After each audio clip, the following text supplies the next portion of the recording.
Alright, this is the second video on the Casio calculator, and we're just going to look at solving the equation. So we're going to go down to the equation. We did the run matrix on the previous video, just real brief. There's a whole lot more that you can do in run matrix than what I showed you, but we're going to jump down to the equation. So let's go ahead and take a look at this. I hit the equation. Let me go back to menu. And again, here's all my little icons, all my things. So I just scroll down using this right here, hit equation, hit execute. And I have three types of equations. I have simultaneous, polynomial, and solver. Well, we're going to take a look at all of these. I'm going to start, and let me run through F1 through F4 because F1, F1. So F1 says, well, how many unknowns we want. That's going to be for your systems of equations. You have two unknowns, you need two equations. Polynomial, that's going to be for your quadratics. Look at the degree. These are polynomials. In your Algebra 2, you're going to be working with higher degree stuff. And in our solver, the one we're going to use right now, we're just going to solve a simple equation. Now let's take a look at an equation here.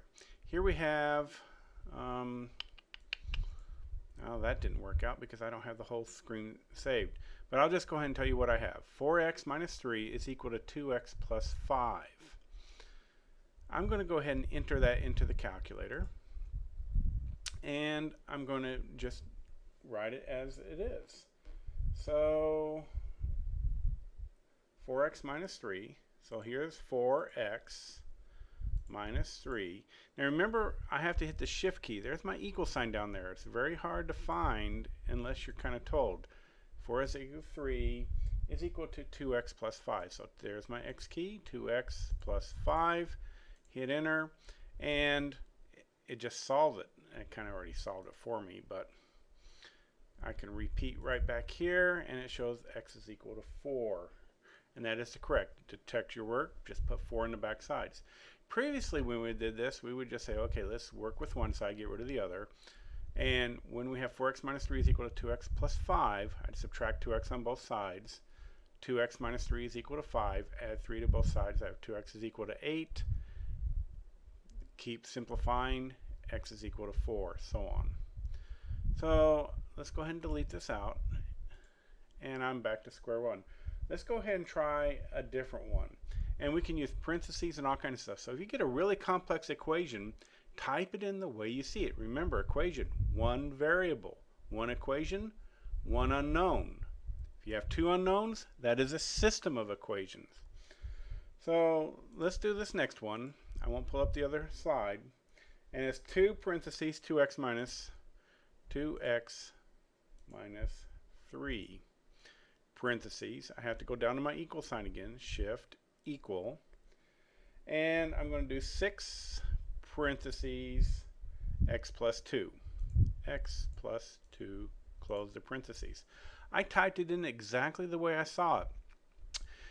Last year I'd have my algebra students, okay, we're going to solve this. They could do it in multiple ways. One, distribute the 2 and the 6, or go ahead and divide both sides by 2. That would leave 2x minus 3 is equal to 3 times x plus 2. Distribute the 3, isolate your x to one side, and so on and so on. But here I'm just going to hit execute, tell me to solve it, and I get negative 9. Put in negative 9 here, put in negative 9 here. Let's see if that makes sense. Negative 18 minus 3, 21, so that would be 42, and that would be 42. All right, so very good. And this right here is, you're going to probably deal more with the left and right when it tells boundaries and stuff like that. It's going to talk about, well, this is the equivalent of the left side, and the right side is 42 also. But maybe in statistics you may look at some error factors when you get into more complex stuff. This also works for even the nasty ones that everybody would skip on their algebra test. Not everyone, but you say, okay, I see this problem, I don't like it. I'm going to go ahead and watch this. 3/5 x plus 1/2 shift equal is equal to, and I can even write the fraction. I could have wrote this 3x over 5. So I'm going to write this next one as x over 4. So watch what I do here. I'm going to put my x in the top, put my 4 down here. That's the same thing as 1/4 x plus 6/5. Now if you saw this in your first 6 weeks of your algebra course, this might a little upset you, but this is really not too bad. The way I taught this was get rid of your fractions. If you don't like them, get rid of them. What's the common denominator right here? Well, we're probably looking at 20. Multiply everything by 20 and you got yourself a regular equation. But with this calculator, nothing to worry about. Let's go ahead and hit solve. Always hit the solve button because it has a memory thing going on. Alrighty, so x is equal to 2. That means if I put in 2 here, I better get 1.7 over here, and I better get 1.7 over here. Alright, so that is your simple equation. Let's go back to menu. Again, we're in the equation menu. We're going to hit exit. Exit is your back key, your escape key, however you want to do it. And let's take a look at, well, let's just go to simultaneous.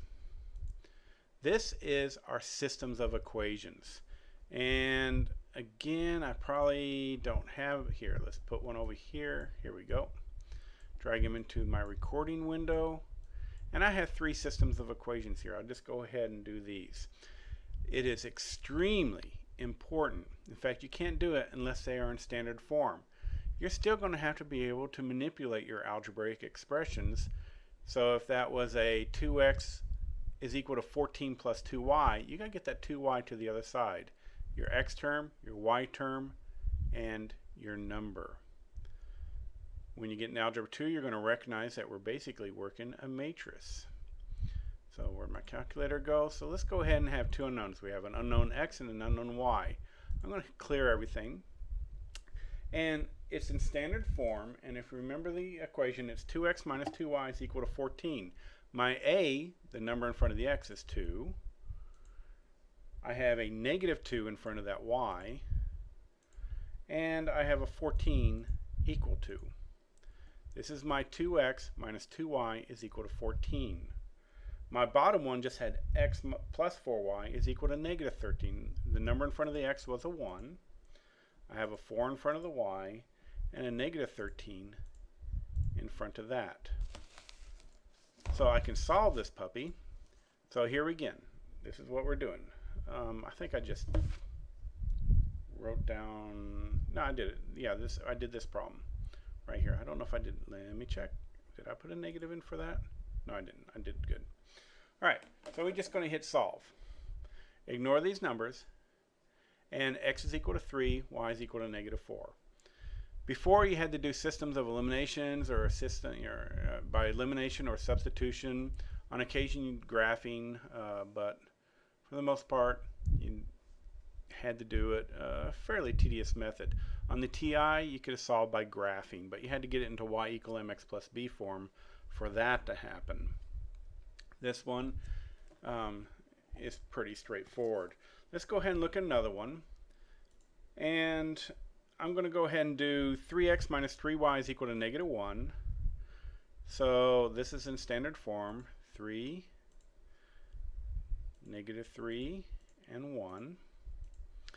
And 12x, so there's my 12, minus 2y is equal to 16. So here's my system. And hey, my memory was fairly decent this time. So here is my problem right here.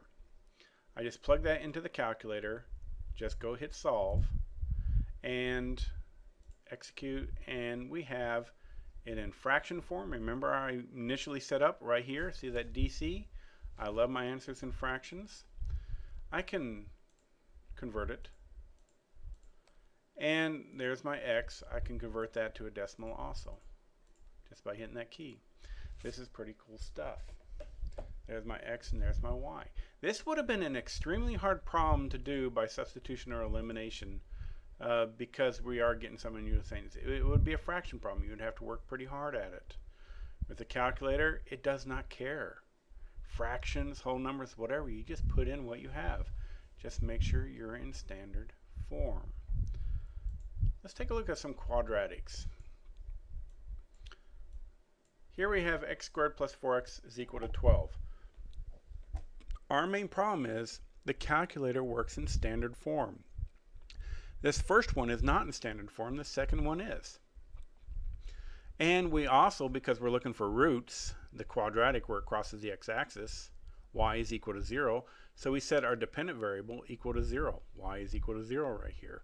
4x squared minus 7x minus 2 is equal to 0 is the format we want. And I got to get this, so I'm going to put this on pause. Alrighty, I had to pause for that phone call. My daughter is missing, but she'll pop up soon enough. Okay, so what we need to do is subtract 12 on both sides and get x squared plus 4x minus 12 is equal to 0. Let's go ahead and put that in the calculator. So we're going to go back to menu. I want you to remember that we're in the equation, and I'm going to exit. That's my back button, and I go to polynomial now. We're looking at polynomials. Degree 2, this is a quadratic, x squared. And we need to, I'm going to go ahead and clear these out, and we have basically, now my memory did fail me on this one. Let's take a quick look. X squared plus 4x minus 12, so that's going to be a 1, that's going to be a 4, and that's going to be a negative 12 for my A, B, and C. 1, 4, and negative 12. So we're going to put a 1 here, a 4 here, and a negative 12. I know I'm going to get an answer because of the way the quadratic formula works. When C is negative and these two are positive, I'm going to get a positive root value for my discriminant. Hit the solve button. X is equal to 2 and a negative 6. That's where it crosses the y-axis. You got a nice little happy smiley face at 2 and negative 6. I can graph this puppy, and we may explore some of that as we go on, because I want you to be well prepared for Algebra 2 as well. We don't do a whole lot of quadratics in geometry, but it is a skill you need to be prepared for next year, because your Algebra 2 teachers expect you to be highly proficient in the quadratic. So let's hit my back button. If I want to look at the next example, 4x squared minus 7x minus 2, A is 4, B is negative 7, C is negative 2. So I'm going to put in degree 2, I'm going to put in 4, enter, negative 7, I done forgot what it was because I just heard the door open, and that's probably my missing daughter, negative 2. Alrighty, and negative 2. I'm going to hit solve, and I get this. Now take a look at this. This is 2, and this is negative 0.25, or the fraction of negative 1/4. I love how they interchange the decimals and the fractions. So that's pretty much the skinny on working the equation menu off of your Casio right here. Just go into the equation. You have your 3 types of equations. Practice this. So we looked at run matrix. We looked at equations. I'm going to show you a little bit on graph on the next video, and then we're going to start getting into, I'll go back to run matrix and do some more complex work here, and some of the other features such as maybe conic graphs. We're going to deal with that a lot in the second semester, and some geometry stuff.